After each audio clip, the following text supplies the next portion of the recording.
भारत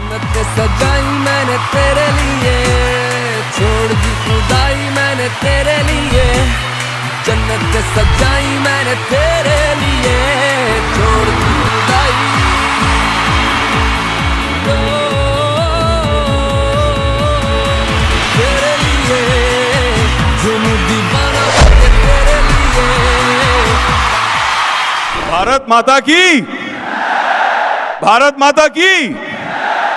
ये हुई ना बात।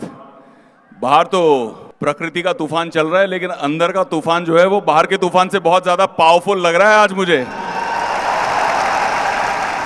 यहां तक फीलिंग आ रही है पूरे 30,000 दिलों के धड़कनों की।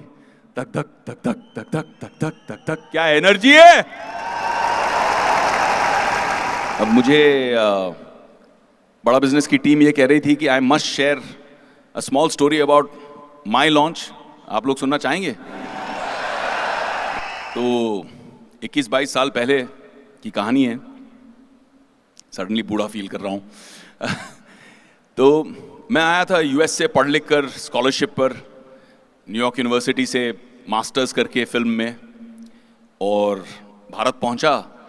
और जैसे फिल्म इंडस्ट्री में उस ज़माने में एक चलन था कि फादर जो हैं, सेकंड जनरेशन हूँ मैं, तो उन्होंने अपनी पूंजी समेटी। उन्होंने कहा कि बेटे के लॉन्च के लिए एक पिक्चर बनाते हैं। अब्बास मुस्तान साहब बहुत बड़े डायरेक्टर्स थे उस ज़माने में। उन्होंने उनको साइन किया और मेरी फिल्म को लेके लिखावट शुरू हो गई। अब मुझे रात को नींद नहीं आए, क्योंकि मेरे दिमाग में यही चल रहा है कि यार ये मेरे मेरिट पे तो नहीं कर रहा हूँ मैं। पिताजी बना रहे हैं, और पिताजी मेरे आइडल, मेरे हीरो, क्योंकि उनको किसी ने सिफारिश नहीं दी थी। उन्होंने स्कॉलरशिप में FTI ज्वाइन किया। 7 सीटों में से पूरे भारत में से एक वो सिलेक्ट हुए। बिना किसी सिफारिश के बम्बई आकर स्ट्रगल किया। स्ट्रगल करके उन्होंने अपने दम पर, अपने टैलेंट पर मकाम हासिल किया। तो इंस्पिरेशन तो ये है, और मैं काम कर रहा हूँ बिल्कुल कॉन्ट्ररी टू इंस्पिरेशन। पिताजी से पैसे लगवा रहा हूँ। अच्छा, कुछ 19 हो गया तो पिताजी की पूंजी, उनकी मेहनत, उनके 20-30 साल का करियर वो ज़ीरो हो जाएगा। उस पिक्चरें इस तरह की बिजनेस हैं, आप या तो बहुत कमा सकते हो या बहुत घटा सकते हो, लूज कर सकते हो पैसा।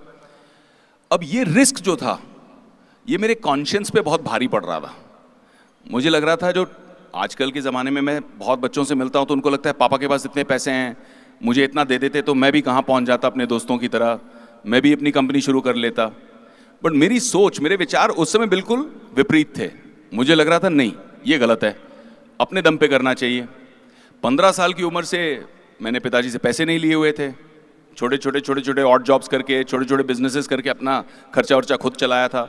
अमेरिका में भी उनसे पैसे नहीं लिए, पढ़ाई लिखाई का खर्चा खुद से चलाया था।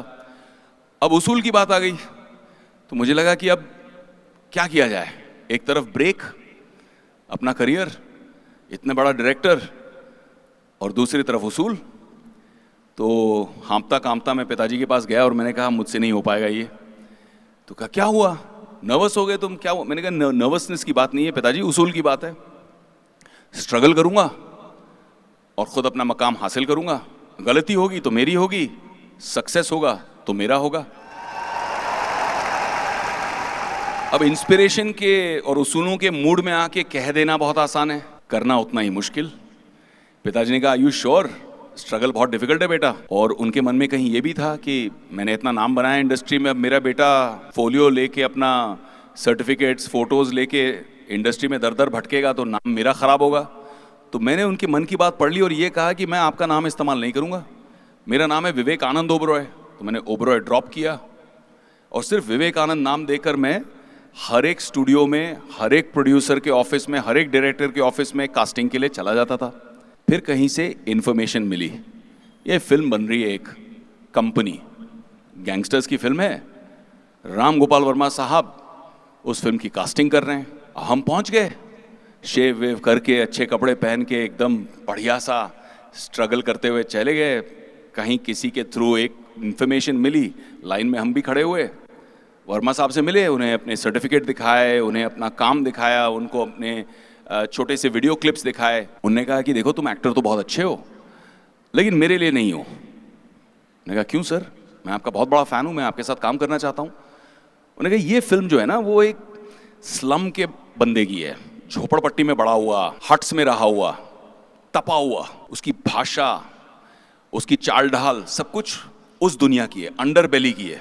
तुम बहुत पॉलिश्ड हो यार, तुम न्यूयॉर्क से पढ़ के आए हो, तुम्हारी अंग्रेजी है फराटेदार, ये तो नहीं दिख नहीं रहा, मुझे सूट नहीं करेगा। उनके बगल में उनके एडिटर बैठे थे चंदन अरोड़ा, उन्होंने भी कहा सर सही कह रहे हैं, आपको ये बिल्कुल कैरेक्टर सूट नहीं करेगा, अगली पिक्चर में कभी कुछ होगा तो चांस देंगे आपको।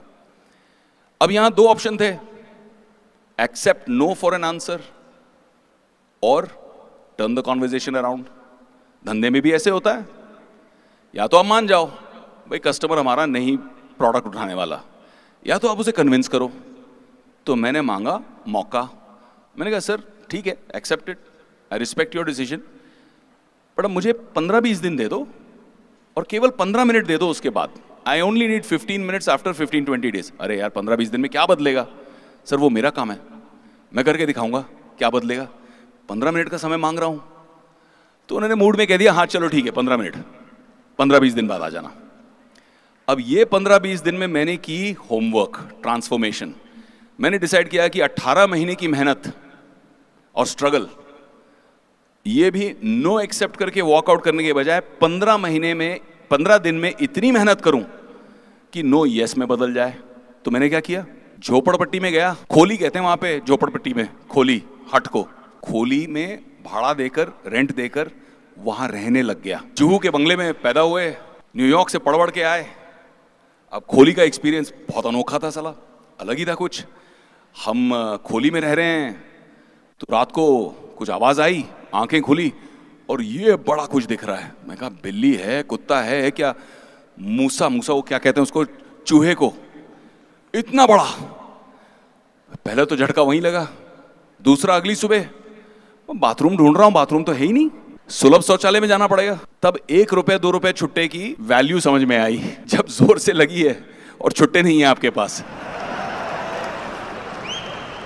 वो एक्सपीरियंस, वहां रहना, वहां लोगों की बात सुनना, उनकी बोल समझना, वो कैसे बीड़ी फूकते हैं, वो कैसे चाय पीते हैं, उनकी भाषा क्या है, उनकी गालियां क्या हैं, वो सारी बातें समझकर, उनका लहजा समझकर वो पी गया घोट घोट के। और 20-21 दिन बाद मुझे मौका लगा, राम गोपाल वर्मा जी ने वो 15 मिनट मुझे जो प्रॉमिस किए थे वो दे दिए कि भैया आज आ जाओ। अब मैंने सोचा विवेक ये एक मौका मिल रहा है, इस एक मौके में छक्का लगाना है। अब हम वहां जाएंगे और दोबारा बोलेंगे सर मुझे ऑडिशन करो, तो ऑडिशन शायद दें ना दें। तो मैंने उस समय क्या किया, मैंने बोला किरदार बन के ही जाता हूं। पहली बार गया तो उन्होंने एक्सेप्ट नहीं किया, तो गंदी सी चप्पल, फटी हुई पैंट, फटी हुई गंजी, ऊपर से खुली शर्ट, मुंह में बीड़ी और पूरे बाल बिखरे हुए। और एक फोटोग्राफर दोस्त था, वो भी स्ट्रगल कर रहा था बेचारा। तो मैंने कहा भाई थोड़े फोटो वोटो खींच ले यहाँ पे झोपड़पट्टी में आके। तो ने कहा यार तू स्टूडियो आ जा। मैंने कहा वो नहीं होगा, झोपड़पट्टी में ही खींचनी है, वो लुक एंड फील क्रिएट करना है। मेरे पास पैसे नहीं है तुझे देने के लिए, पर ये वादा है अगर मैं स्टार बन गया तो पहला कवर तुझे दूंगा, तेरी भी निकल पड़ेगी मेरी भी। तो उसने बेचारे ने शूट किया 25-50 जो बेस्ट फोटोज थे मूड वाले, उनका बंच हाथ में, मुंह में बीड़ी, पूरे एटीट्यूड में पहुंचा उनके ऑफिस। और जिस तरह से वॉचमैन ने मुझे हड़काया, भाग ऐसे, कहां से चले आते हैं। अंदर से मैं खुश हो रहा हूं कि एक बंदे को तो कन्विंस कर लिया अपन ने।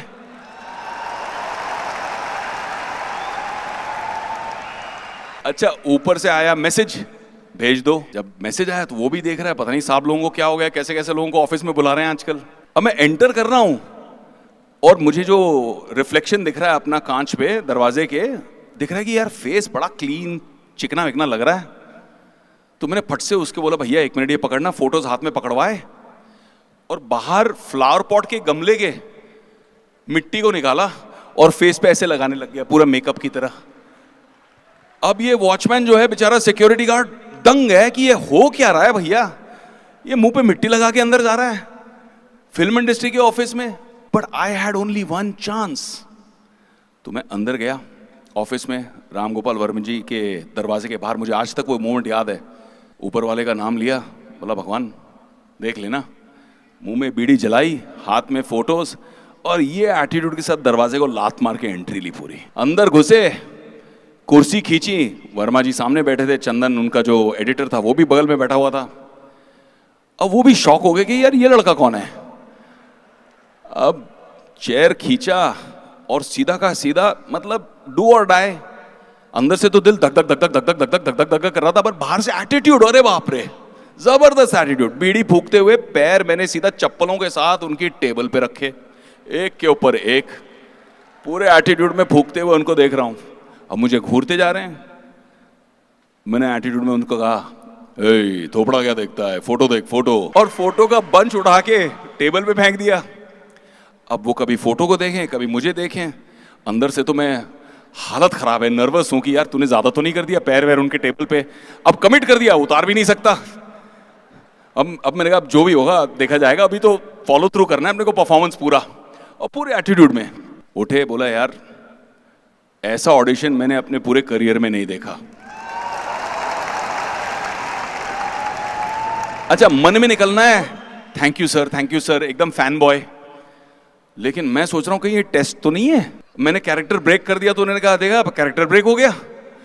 तो मैं अपना फूके जा रहा हूं, इग्नोर मार रहा हूं उनको कि मुझसे बात ही नहीं हो रही है, एटीट्यूड में इधर उधर देख रहा हूं। बोलते अच्छा बस हो गया भाई ऑडिशन, अब मेरी तरफ देखो, तुम ये रोल कर रहे हो। फिर मेरा धीरे धीरे बीड़ी उतारी। उन्होंने कहा यार ये बीड़ी तो एक बुझा दो, पूरे मेरे ऑफिस में बदबू आ रही है। सॉरी सर करके बीड़ी बुझाई। मैं कहा सर पक्का ना, पक्का आप मुझे कास्ट कर रहे हो? बोला हाँ। तो सर एक बात बतानी है। अब क्या बताना है भाई? सर मैं सुरेश ओबरॉय जी का बेटा हूं। अरे तुम सुरेश जी के बेटे हो, बताया क्यों नहीं? सर मैं अपने मेरिट से, अपने टैलेंट के दम पे आना चाह रहा था। उन्होंने हाथ मिलाया मुझसे, आंखों में आंखें डालकर बोला चलो। मैं चला उनके साथ, पूरी बुरी हालत में बैठा उनकी गाड़ी में, और कहीं ले चले मुझे पता ही नहीं कहां। मैं बोल रहा हूं थोड़ा फेमिलियर सा लग रहा है मामला। मेरे पिताजी के बंगले के बाहर आके उन्होंने गाड़ी रोक दी। अब ये मैंने एक्सपेक्ट नहीं किया था, राम गोपाल वर्मा की फिल्म का ट्विस्ट। अंदर ले गए, पिताजी संडे था, गार्डनिंग कर रहे थे, आराम से अपने फूल पौधों में पानी डाल रहे थे। उनने मुझे देखा, पीछे पीछे राम गोपाल वर्मा जी को देखा आते हुए। वो भी चौंक गए कि क्या हो रहा है भाई। तो उन्होंने कहा सर आपके बेटे ने अपने मेरिट पे इस तरह से ऑडिशन किया और मैंने आज इसको साइन कर लिया। सबसे पहले मैं चाहता था कि आप सुनो। देखो माता रानी की कृपा से 60-70 अवार्ड, बड़े बड़े अवार्ड जीते हैं मैंने लाइफ में एक्टिंग के। लेकिन उस दिन, उस पल पिताजी की आंखों में जो एक गर्व था, आंसू थे गर्व के, मेरे लिए आज तक उससे बड़ा अवार्ड कोई भी नहीं। आप भारत का सुनहरा भविष्य हो, आप बिजनेस क्रिएट करोगे, आप करोड़ों लोगों को एम्प्लॉयमेंट दोगे, आप बिलियनर्स बनोगे, आप विश्व को दिखा दोगे कि एक भारतीय अपनी मेहनत से, अपने लगन से, अपने दिमाग से और एंटरप्रेन्योरियल लॉन्च पैड की मदद से क्या कर सकता है। So here's wishing all of you all the very best in your future, in your business. God bless you. और आपकी सक्सेस हमारे लिए इसीलिए जरूरी है क्योंकि आपकी सक्सेस में भारत की सक्सेस है।